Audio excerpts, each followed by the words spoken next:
안녕하세요, 여러분. 오늘 여러분께 소개할 이야기는 정말 놀라운 사연입니다. 이스라엘 텔아비브 대학교에서 평생을 언어학 연구에 바친 한 교수의 고백인데요. 이 교수는 65년을 살면서 단 한 번도 자신의 학문적 확신을 의심해 본 적이 없었다고 합니다. 히브리어는 서쪽으로만 퍼졌다는 게 그의 철칙이었죠. 동쪽 끝에 있는 나라들의 언어는 그에게 그 어떤 관심의 대상이 아니었어요. 그런데 어느 날 한 명의 유학생이 그의 연구실 문을 두드렸습니다.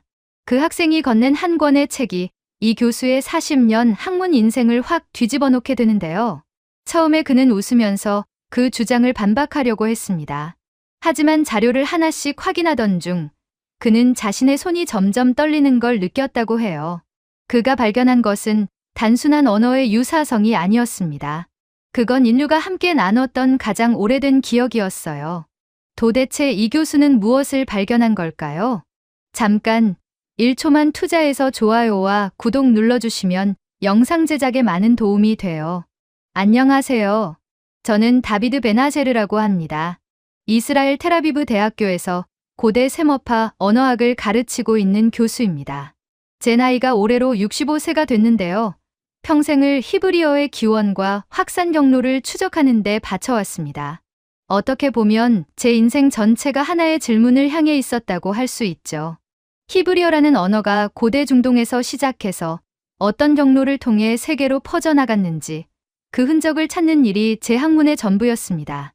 특히 저는 히브리어가 어떻게 서쪽으로, 유럽으로, 그리고 지중해 연안의 여러 언어들 속으로 스며들어갔는지를 밝히는 게 제 연구의 중심이었죠. 제가 처음 언어학에 발을 들인 건 23살 때였는데 그때부터 지금까지 40년이 훌쩍 넘는 시간 동안 저는 단 한 번도 제 연구 방향을 의심해 본 적이 없었습니다. 제 연구실 책장에는 아람어, 페니키아어, 고대 그리스어 문헌들이 빼곡하게 꽂혀 있고 벽면에는 언어 개통도가 걸려 있습니다. 그 나무 같은 도표를 볼 때마다 저는 확신했습니다.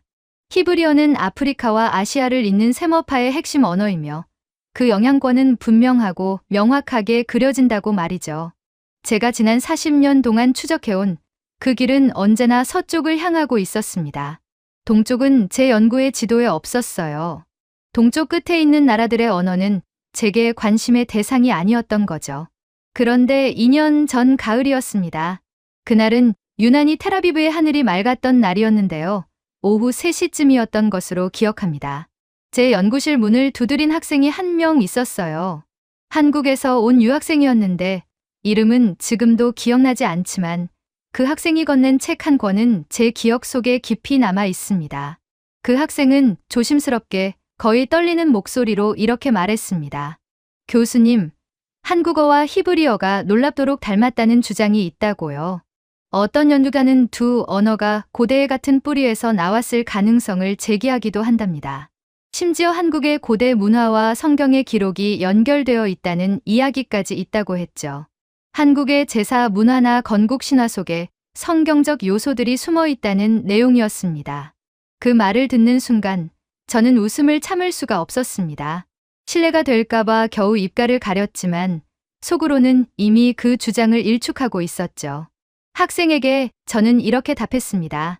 그건 언어학적으로 불가능합니다. 히브리어는 아프리카 아시아어족에 속하는 세머파 언어이고 한국어는 어느 어족에도 속하지 않는 고리버예요. 두 언어는 어족 자체가 완전히 다릅니다. 이건 마치 물과 기름을 섞으려는 시도와 같아요. 아무리 흔들어도 결코 섞이지 않는 거죠. 언어학에서는 이런 걸 유형론적 불일치라고 부릅니다. 저는 학생에게 좀 더 친절하게 설명해 주려고 애썼어요. 언어의 계통은 생물학의 계통수처럼 명확하게 나뉩니다. 두 언어가 연결되려면 공통조어가 있어야 하는데 히브리어와 한국어 사이에는 그런 증거가 전혀 없다고 말이죠. 학생은 실망한 표정으로 돌아갔지만 저는 그날 이후 묘한 감정에 사로잡혔습니다. 내 자신의 확신을 증명하고 싶었던 거예요. 사실 학자로서 자존심도 있었죠. 제가 40년 넘게 연구해온 분야에서 제가 전혀 모르는 연결고리가 있다는 주장을 그냥 지나칠 수는 없었습니다. 그래서 저는 그 주장을 완벽하게 반박하기 위한 연구를 시작했습니다. 제 목표는 명확했어요. 이 황당한 이론을 학문적으로 깔끔하게 정리해서 다시는 이런 혼란이 생기지 않도록 만드는 것이었죠. 논문 한 편을 써서 학술지에 게재할 생각이었습니다. 제목도 이미 정해뒀어요. 한국어와 히브리어의 유사성 주장에 대한 언어학적 반박. 뭐 이런 식으로 말이죠. 제 책상 위에는 한국의 성씨에 관한 자료들이 쌓이기 시작했고 저는 하나하나 검토하기 시작했죠. 김씨, 이씨, 박씨, 한국에서 가장 흔한 성씨들이라고 들었습니다. 이 세 성씨만 해도 한국 전체 인구의 거의 절반 가까이를 차지한다고 하더군요. 통계를 보니 김씨가 대략 20% 정도, 이씨가 15% 정도, 박씨가 8% 정도라고 나와 있었어요. 저는 히브리어 사전을 펼쳐놓고 이 성씨들의 발음을 하나씩 대조해봤어요. 킴이라는 발음은 히브리어 어디에도 의미 있는 단어로 존재하지 않았습니다. 리라는 발음 역시 마찬가지였죠. 저는 노트에 적었습니다. 히브리어 해당 없음. 히브리어 해당 없음. 하나씩 지워나갈 때마다 제 확신은 더 단단해졌습니다. 제 연구실 창문 너머로 해가 지고 있었지만 저는 계속 자료를 뒤적였어요. 커피를 몇 잔이나 마셨는지 기억도 나지 않습니다. 그러면서 저는 속으로 중얼거렸습니다. 역시 그렇지. 이건 그저 언어학을 모르는 사람들이 만들어낸 환상일 뿐이야.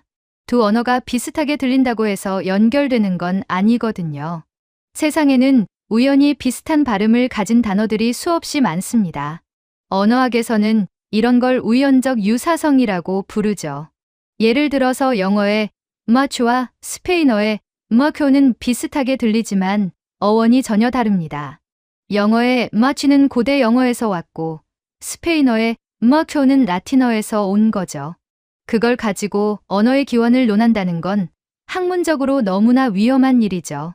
저는 제 연구실 창밖으로 텔아비브의 저녁 하늘을 바라보며 생각했습니다. 나는 60년 넘게 이 땅에서 살아왔고 40년 가까이 언어를 연구해왔어. 내가 모르는 게 있다면 그건 아직 발견되지 않은 것이거나 아예 존재하지 않는 것이야. 한국어와 히브리어의 연결, 그건 후자에 속할 거야. 저는 그렇게 스스로를 다독이며 연구를 계속했습니다. 제 손에는 형광펜이 들려 있었고 저는 반박 근거가 될 만한 문장들을 하나씩 표시해 나갔어요. 저는 그 학생이 준 책을 다시 펼쳤습니다. 책장을 넘기면서 저는 여러 주장들을 하나씩 읽어나갔어요. 어떤 사람은 한국의 고대 신화 속에 히브리어의 흔적이 남아있다고 주장했고 또 어떤 사람은 한국의 제사 문화가 구약 성경의 제사와 닮았다고 말했습니다. 심지어 한국의 전통 의상이 중동 지역의 고대 복식과 비슷하다는 주장도 있었어요. 한국의 전통 모자인 갓이 중동의 터번과 구조적으로 유사하다는 분석도 있더군요. 저는 그 주장들을 읽으면서도 고개를 저었어요. 신화는 은유예요. 상징이고 비유죠. 그걸 문자 그대로 받아들여서 언어의 증거로 삼는 건 학문이 아니라 신앙에 가까운 일입니다. 저는 그런 식의 접근을 평생 경계해왔거든요. 언어학은 데이터의 학문이에요. 감정이나 믿음이 아니라 의문과 문법, 그리고 역사적 기록이 증거가 되는 분야죠. 제가 대학원에서 처음 언어학을 배울 때 지도 교수님께서 하셨던 말씀이 있습니다. 언어학자는 시인이 되어서는 안 된다. 우리는 과학자여야 한다. 그 말을 저는 평생 가슴에 새기고 살아왔어요. 제 책상 서랍 안에는 지금도 그 교수님께서 써주신 메모가 들어 있습니다. 그래서 저는 더 냉정해지기로 했습니다. 제 연구의 목표는 명확했어요. 이 주장이 왜 틀렸는지를 논리적으로 데이터로 증명하는 것. 그리고 제 학생들에게, 그리고 학계에 이렇게 말하는 거예요. 보세요. 한국어와 히브리어는 전혀 연결되지 않습니다. 이건 과학적으로 입증된 사실이에요. 저는 그렇게 믿었고 그렇게 확신했습니다. 제 앞에 놓인 자료들은 그저 반박을 위한 재료일 뿐이었죠. 저는 박씨라는 성씨를 보면서도 아무런 감흥을 느끼지 못했습니다. 파크라는 발음이 히브리어에서 무슨 의미를 가질 수 있겠어요? 저는 히브리어 단어 목록을 훑어봤 그 어디에도 박과 비슷한 발음의 의미 있는 단어는 없었습니다. 저는 노트에 또 한 줄을 추가했어요. 박, 히브리어 해당 없음. 세 개의 주요 성씨를 모두 검토한 결과 제 가설은 완벽하게 들어맞고 있었습니다. 저는 안도의 한숨을 내쉬었죠. 그때까지만 해도 저는 세상을 완벽하게 이해하고 있다고 생각했어요. 언어의 나무는 명확하게 가지를 뻗고 각 가지는 서로 섞이지 않는다고 믿었죠. 히브리어는 서쪽으로 갔고 한국어는 동쪽 끝에 홀로 남았다고요. 그 사이에는 수천 킬로미터의 거리와 수천 년의 시간이 가로막고 있다고 생각했습니다. 제가 가지고 있던 세계 지도를 펼쳐보면 이스라엘과 한국 사이에는 정말 많은 나라들이 있었어요. 이라크, 이란, 아프가니스탄, 파키스탄, 인도, 중국. 이 모든 나라들을 거쳐서 언어가 전달됐다면 중간 경로의 언어들에도 흔적이 남아 있어야 하지 않겠어요? 하지만 그런 증거는 어디에도 없었습니다. 저는 지도 위에 빨간 펜으로 선을 그어가며 확인했습니다. 저는 그날 밤 연구실을 나서면서도 여전히 웃고 있었어요. 이건 금방 끝날 작업이야. 일주일이면 충분해. 그리고 나는 이 황당한 주장을 학문적으로 정리해서 다시는 이런 혼란이 생기지 않도록 만들 거야. 제 학계 동료들에게도 이 사례를 공유해서 비슷한 주장이 다시 나오지 않도록 경고할 생각이었습니다. 심지어 저는 학회 발표도 계획하고 있었어요. 저는 그렇게 다짐했습니다. 하지만 그때의 저는 몰랐습니다. 제가 곧 마주하게 될 것이 반박의 증거가 아니라 제 모든 확신을 흔드는 발견이 될 거라는 걸요. 제 40년 연구 인생에서 가장 큰 충격이 바로 다음 날 아침 저를 기다리고 있다는 사실을 말이죠. 그날 밤 저는 평소보다 일찍 잠자리에 들었습니다. 내일이면 이 작업을 마무리할 수 있을 거라고 생각하면서요. 다음 날 아침 저는 평소보다 일찍 연구실에 도착했습니다. 새벽 6시 반쯤이었던 것으로 기억해요. 커피 한 잔을 손에 들고 책상 앞에 앉았을 때 저는 여전히 자신감에 차 있었어요. 오늘 안에 이 작업을 끝내고 다음 주부터는 논문 초고를 작성하기 시작할 계획이었죠. 제 앞에는 어제 밤 정리해둔 자료들이 가지런히 놓여 있었습니다. 김 씨, 이 씨, 박 씨에 대한 검토는 끝났고 이제 남은 건 몇 가지 부수적인 주장들을 정리하는 일뿐이었어요. 저는 노트북을 켜고 박 씨에 대한 추가 자료를 검색하기 시작했습니다. 그냥 혹시나 하는 마음에서였죠. 완벽한 반박을 위해서는 모든 가능성을 확인해 봐야 한다고 생각했거든요. 학자로서의 양심이라고 할까요? 어떤 주장을 반박하려면 그 주장을 제대로 이해하고 있어야 한다는 게 제 신념이었습니다. 그러다가 저는 한 문장과 마주했습니다. 신라의 시조 박혁거세에 관한 기록이었는데요. 그 내용이 제 눈을 멈추게 했어요. 박혁거세는 알에서 태어났으며 그의 몸에서 광채가 났다. 사람들이 그를 보고 박처럼 생겼다고 하여 박이라는 성을 주었다. 저는 이 문장을 한 번 읽고 다시 읽었습니다. 3번, 4번 반복해서 읽었어요. 처음에는 그냥 신화적 표현이라고 생각했어요. 고대 왕들의 탄생 신화에는 항상 이런 초자연적 요소들이 들어가 있으니까요. 로마의 로물루스도 늑대의 젖을 먹고 자랐다고 하고 페르시아의 키루스 대제도 신비로운 탄생 이야기를 가지고 있죠. 하지만 뭔가 제 마음속에 걸리는 게 있었습니다. 광채라는 단어였어요. 빛이 났다는 표현 말이죠. 저는 좀 더 자세한 자료를 찾아보기 시작했습니다. 삼국사기와 삼국유사의 원문을 찾아봤어요. 그리고 한국의 고대 언어 연구 자료에서 흥미로운 내용을 발견했어요. 박이라는 한자가 사용되기 이전에 이 성씨의 원래 발음은 발기였다는 거예요. 밝다는 의미를 가진 고대 한국어 어근에서 나온 말이라는 설명이었습니다. 한자 박은 나중에 차용된 표기 방식이고 원래의 순수 한국어 발음은 발기였다는 학설이 있었던 거죠. 저는 천천히 그 단어를 소리내어 읽어봤습니다. 발, 바크, 발크. 제 입에서 그 발음이 나오는 순간 제 머릿속에 번개처럼 한 단어가 스쳤습니다. 바라크. 히브리어로 번개, 빛을 의미하는 단어죠. 구약 성경 사사기에 나오는 장군 바락의 이름이기도 합니다. 사사기 4장부터 5장까지 나오는 그 유명한 드보라와 바락의 이야기 말이에요. 저는 황급히 제 히브리어 사전을 펼쳤어요.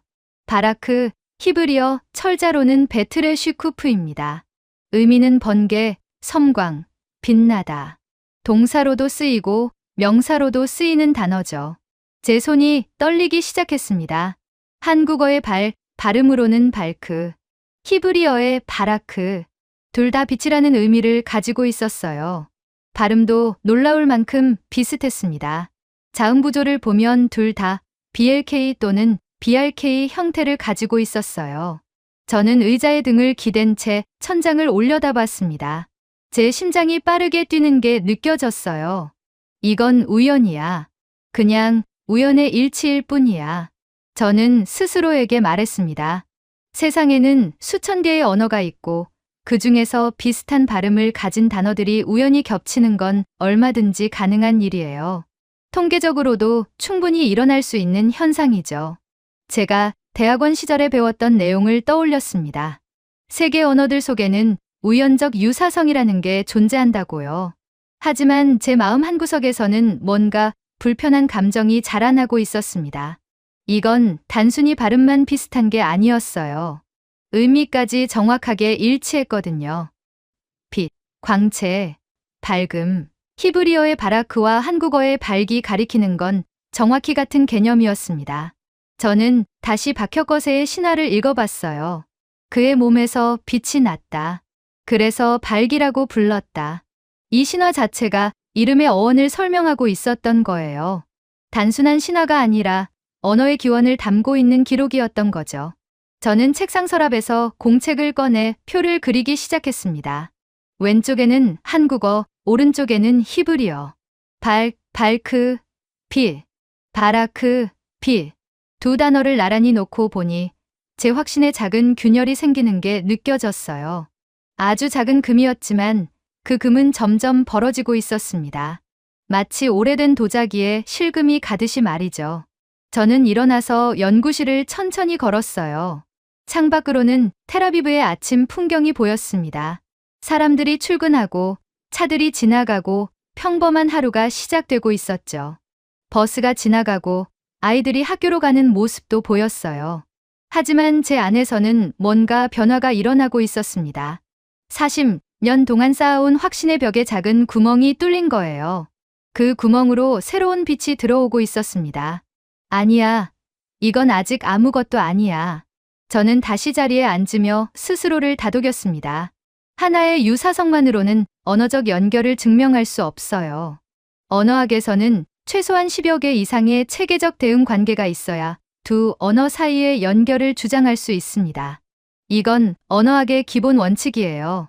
발과 바라크, 이 하나의 예만으로는 아무것도 증명되지 않아요.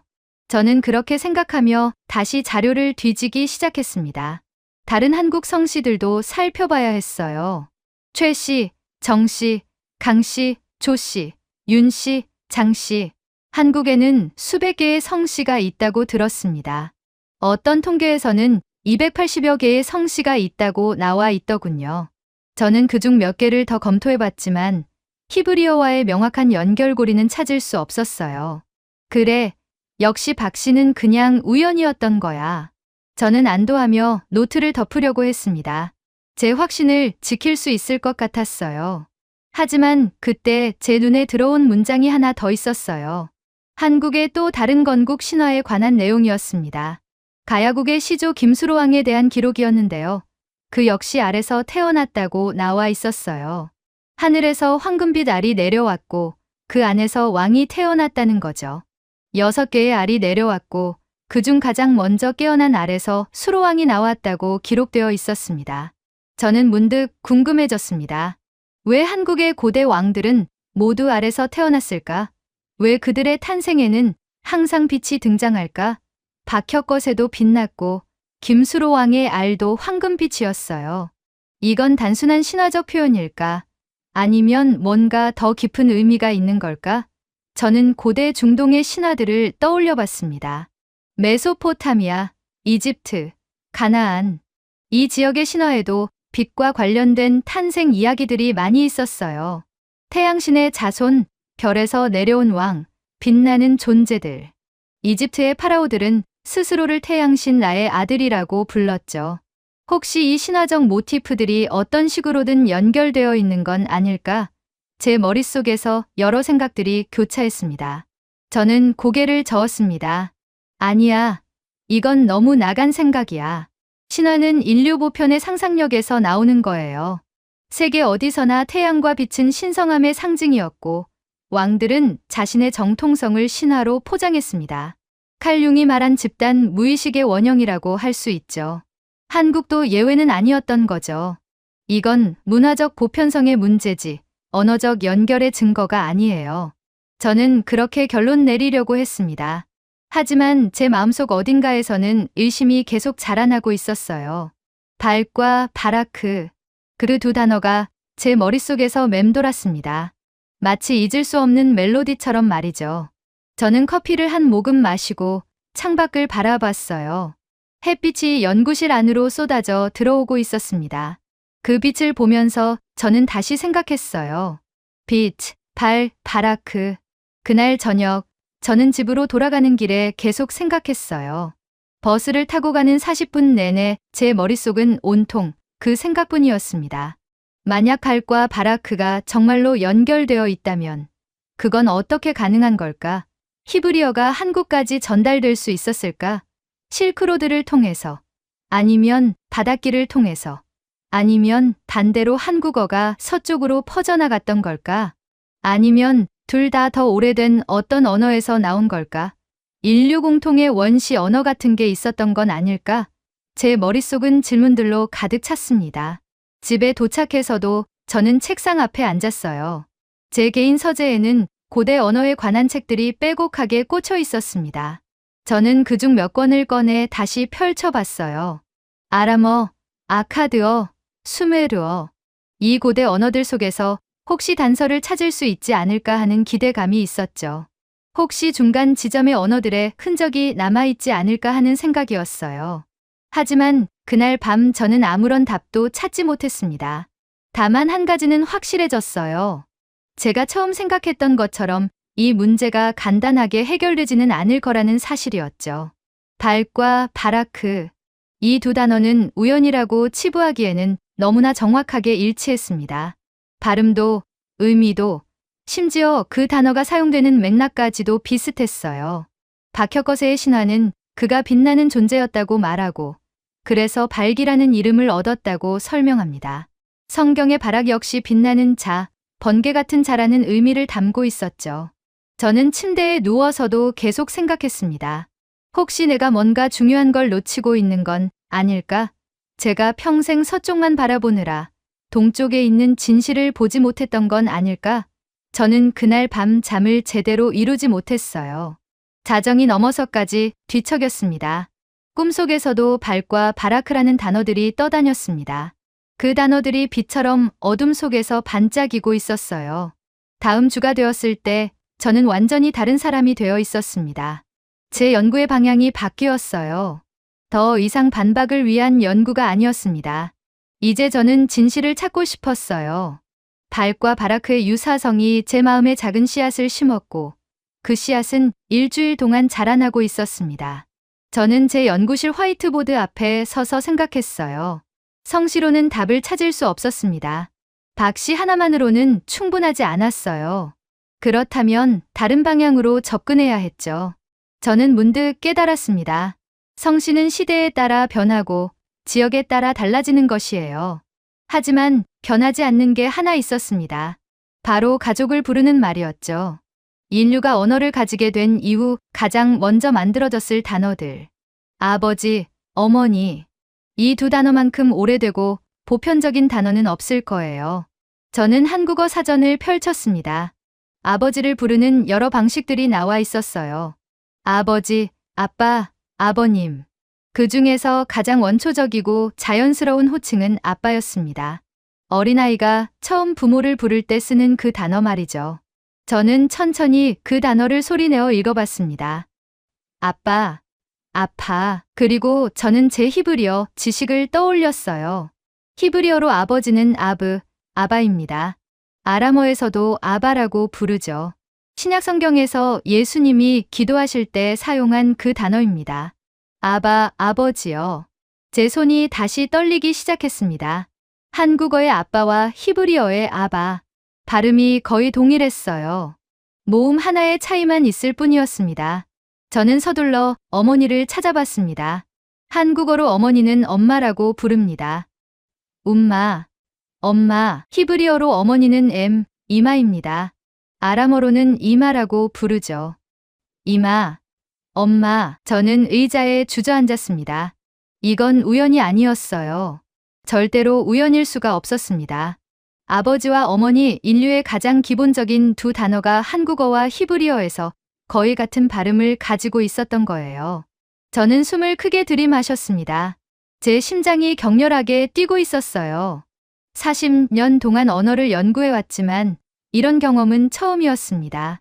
제 모든 지식이, 제 모든 확신이 흔들리고 있었어요. 이건 단순한 발음의 유사성이 아니었습니다. 이건 인류의 가장 깊은 곳에서 나오는 소리였어요. 저는 화이트보드에 표를 그리기 시작했습니다. 왼쪽에는 한국어, 오른쪽에는 히브리어와 아람어. 아빠, 아바, 엄마, 이마. 두 단어를 나란히 적고 나니 제 앞에 펼쳐진 건 단순한 언어학적 유사성이 아니었습니다. 이건 인류의 기억이었어요. 수천 년, 어쩌면 수만 년을 거슬러 올라가는 기억의 화석이었습니다. 저는 연구실을 천천히 걸으며 생각했어요. 이 두 단어는 어떻게 8,000km 떨어진 두 땅에서 같은 소리로 살아남을 수 있었을까? 언어학에서는 이런 현상을 설명하기 위해 여러 이론들이 있습니다. 차용어, 언어 접촉, 공통조어. 하지만 아빠와 엄마 같은 단어는 차용되는 게 아니에요. 이건 각 문화의 가장 깊은 곳에 뿌리 내린 단어들이거든요. 저는 세계 언어 지도를 펼쳐놓고 살펴봤습니다. 이스라엘에서 한국까지 그 사이에는 수많은 나라와 언어들이 있었어요.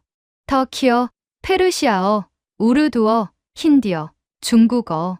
저는 이 언어들에서 아버지와 어머니를 어떻게 부르는지 찾아봤습니다. 터키어는 바바와 아나, 페르시아어는 페데로와 마다르, 중국어는 바바와 마마. 어떤 언어들은 비슷했고 어떤 언어들은 달랐어요. 하지만 한국어와 히브리어만큼 정확하게 일치하는 경우는 없었습니다. 특히 두 단어가 동시에 이렇게 비슷한 경우는 찾을 수 없었어요. 이건 무작위적 유사성으로 설명할 수 없는 현상이었습니다. 저는 언어학 데이터베이스를 검색하기 시작했습니다. 세계의 여러 언어들에서 부모를 부르는 호칭들을 찾아봤어요. 영어의 파파와 마마, 스페인어의 파파와 마마, 이탈리아어의 파파와 맘마. 이 언어들도 비슷한 구조를 가지고 있었습니다. 하지만 여기에는 이유가 있었어요. 이들은 모두 인도유럽어족에 속하는 언어들이고 공통의 조상 언어를 가지고 있기 때문이죠. 그런데 한국어는 어떤 어족에도 속하지 않는 고리버입니다. 히브리어는 셈어파에 속하고요. 두 언어 사이에는 계통학적 연결고리가 전혀 없어요. 그런데도 이렇게 비슷한 단어를 공유하고 있다는 건 뭔가 더 깊은 차원의 설명이 필요한 거예요. 저는 의문론적 분석을 시작했습니다.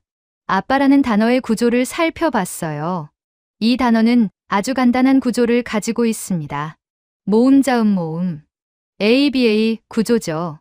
언어학에서 이런 반복적 구조는 아이들이 가장 먼저 발음하기 쉬운 형태라고 알려져 있습니다. 아기가 옹알이를 할 때 가장 먼저 나오는 소리가 바로 아, 바, 마 같은 소리들이에요. 그래서 많은 언어에서 부모를 부르는 호칭이 이런 구조를 가지고 있죠. 하지만 문제는 이게 아니었어요. 문제는 한국어와 히브리어의 유사성이 단순히 구조적 유사성을 넘어선다는 거였습니다. 발음이 너무나 정확하게 일치했거든요. 저는 더 깊이 파고들었습니다. 고대 한국어 문헌들을 찾아봤어요. 삼국시대의 기록들, 고려시대의 문헌들. 아버지를 부르는 호칭이 시대에 따라 어떻게 변했는지 추적했습니다. 놀랍게도 아빠라는 호칭은 아주 오래전부터 사용되어 온 것으로 보였어요. 한자가 들어오기 전부터 이미 존재했던 순수 한국어 단어였던 거죠. 그리고 히브리어의 아바 역시 마찬가지였습니다. 구약성경 시대부터 어쩌면 그보다 더 이전부터 사용되어 온 단어였어요. 이 두 단어는 각자의 언어에서 수천 년 동안 거의 변하지 않고 유지되어 왔던 거예요. 저는 책상 앞에 앉아 두 손으로 얼굴을 감쌌습니다. 제 안에서 무언가가 무너지고 있었어요. 40년 동안 쌓아온 학문적 확신, 언어는 명확하게 분류되고 구분된다는 믿음. 그 모든 게 흔들리고 있었습니다. 하지만 동시에 새로운 무언가가 자라나고 있었어요. 경이로움이었습니다. 인류가 공유하고 있는 어떤 깊은 기억에 대한 경외감이었죠. 저는 창밖을 바라봤습니다. 텔아비브의 하늘은 여전히 푸르렀고 사람들은 여전히 일상을 살아가고 있었어요. 하지만 제 세계는 완전히 달라져 있었습니다. 그날 오후 저는 제 동료 교수에게 전화를 걸었습니다. 비교 언어학을 전공한 친구였어요. 저는 제가 발견한 것들을 설명했습니다. 발과 바라크, 아빠와 아바, 엄마와 이마. 친구는 한참 동안 침묵했어요. 그리고 조심스럽게 말했습니다. 다비드, 자네 지금 뭔가 중요한 걸 발견한 것 같은데. 하지만 조심해야 해. 이건 학계를 뒤흔들 수 있는 주장이야. 확실한 증거가 더 필요해. 저는 알고 있었어요. 제가 지금 위험한 길을 걷고 있다는 걸. 하지만 저는 멈출 수가 없었습니다. 진실이 제 앞에 있는데 어떻게 눈을 감을 수 있겠어요? 저는 그날 밤 연구실에 남아서 계속 자료를 찾아봤습니다. 한국의 고대 문화, 제사 의식, 가족 제도, 히브리어와의 연결고리를 더 찾아보고 싶었어요. 그리고 저는 놀라운 사실들을 계속 발견했습니다. 한국의 전통 제사와 구약 성경의 제사 의식 사이의 유사성, 한국의 가족 중심 문화와 히브리 문화의 공통점. 이 모든 것들이 우연일 수만은 없었어요. 저는 노트에 계속 적어 나갔습니다. 제 손은 쉬지 않고 움직였어요.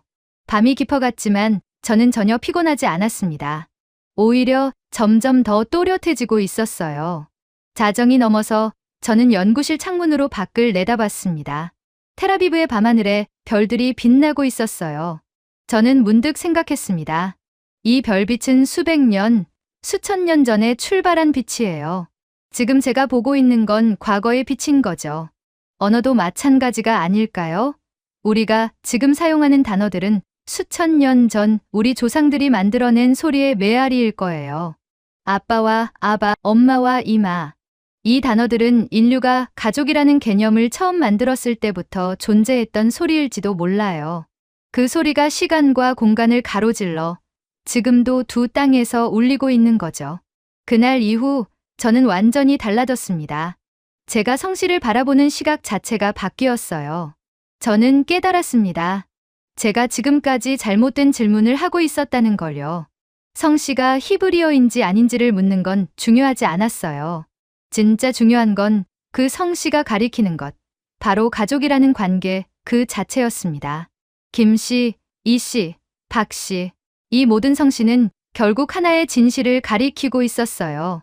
우리는 모두 누군가의 자식이고 누군가의 부모라는 것. 그리고 그 관계를 부르는 가장 원초적인 소리가 8,000km 떨어진 두 땅에서 같은 울림으로 살아남았다는 거죠. 저는 이제 성씨를 나무의 줄기로 보지 않게 되었습니다. 성씨는 나무가 아니라 그 나무를 키운 씨앗이었어요. 그리고 한국인들은 바로 그 씨앗을 지키고 있었던 겁니다. 저는 제 연구실 벽에 걸린 언어 개통도를 다시 바라봤습니다. 그 나무 같은 도표, 가지가 명확하게 갈라지는 그 그림. 40년 동안 저는 그 도표가 진실의 전부라고 믿어왔어요. 히브리어는 이쪽 가지, 한국어는 저쪽 가지. 절대 만날 수 없는 두 가지. 하지만 이제 저는 알게 되었습니다. 언어의 나무는 가지만으로 설명되지 않는다는 걸요. 뿌리가 있어요. 보이지 않는 땅속 깊은 곳에 모든 가지가 결국 하나로 모이는 뿌리가 존재한다는 거죠. 아빠와 아바, 엄마와 이마. 이 단어들은 바로 그 뿌리에서 나온 소리였습니다. 인류가 언어를 가지게 된 최초의 순간, 가장 먼저 만들어졌을 소리들이었어요. 저는 책상 서랍에서 오래된 사진 한 장을 꺼냈습니다. 제 할아버지가 저를 안고 있는 사진이었어요. 제가 3살 때 찍은 사진입니다. 사진 속에서 어린 제가 할아버지를 보며 웃고 있었어요. 저는 그때 할아버지를 뭐라고 불렀을까요? 아마도 아바라고 불렀을 거예요. 히브리어로 아버지를 뜻하는 그 단어로요. 그리고 한국의 어떤 아이도 똑같이 자기 아버지를 아빠라고 부르고 있었겠죠. 수천 킬로미터 떨어진 곳에서 같은 시간에 같은 소리로. 이 생각을 하니 제 가슴이 뜨거워졌습니다. 우리는 생각보다 훨씬 더 가까운 존재들이었어요. 언어가 우리를 나누는 게 아니라 언어가 우리를 이어주고 있었던 겁니다. 저는 그날부터 한국에 대해 공부하기 시작했습니다. 한국의 역사, 문화, 전통. 제가 평생 무시해왔던 동쪽 끝의 나라를 처음으로 제대로 보기 시작한 거예요. 그리고 저는 놀랐습니다. 한국인들이 가족을 대하는 태도, 조상을 기리는 방식, 족보를 소중히 여기는 문화. 이 모든 것이 고대 히브리 문화와 놀랍도록 닮아 있었어요.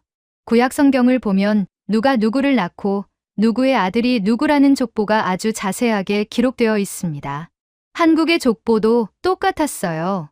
몇백 년, 몇천 년을 거슬러 올라가며 조상을 기록하고 보존하는 문화. 이건 단순한 우연이 아니었습니다. 이건 같은 가치관, 같은 세계관을 공유하고 있다는 증거였어요. 저는 히브리어의 흔적을 어디서 찾았을까요? 저는 고대 문서에서 찾았습니다. 사해 사본, 구약 성경 필사본, 유대교 랍비들의 기록, 먼지 쌓인 양피지와 돌판 위에서 저는 히브리어를 찾았어요. 하지만 한국인들은 달랐습니다. 그들은 문서가 아니라 삶 속에서 히브리어를 지켜냈어요. 그들의 입에서, 그들의 가정에서, 그들의 일상 속에서. 아빠, 엄마, 이 단어들은 박물관에 전시된 유물이 아니었어요. 지금도 살아 숨쉬는 언어였습니다. 한국의 모든 가정에서 매일 수천 번씩 불리는 소리였어요. 저는 이해했습니다. 한국인들이 지킨 건 성씨가 아니었어요. 그들이 지킨 건 가족이라는 씨앗, 그 씨앗의 가장 원초적인 소리였던 겁니다. 제 강의실에는 30여 명의 학생들이 앉아 있었습니다. 그들은 제가 히브리어의 서쪽 확산에 대해 이야기할 거라고 기대하고 있었어요. 저는 칠판 앞에 섰습니다. 그리고 오늘은 조금 다른 이야기를 하겠다고 말했죠. 저는 칠판에 두 단어를 적었습니다. 아바, 아빠. 학생들이 고개를 갸우뚱했어요.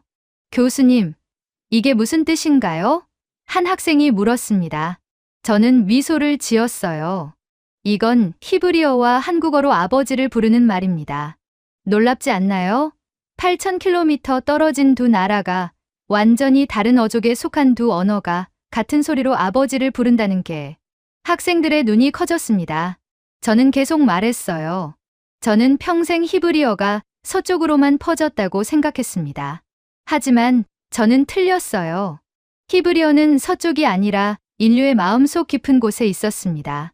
그리고 그 소리를 가장 순수하게 지킨 곳 중 하나가 바로 한국이었어요. 저는 이제 한국에 가보고 싶습니다. 제 생애에 한 번도 가본 적 없는 그 땅을, 서울의 거리를 걷고 싶어요. 그곳에서 아빠, 엄마라고 부르는 소리를 직접 듣고 싶습니다.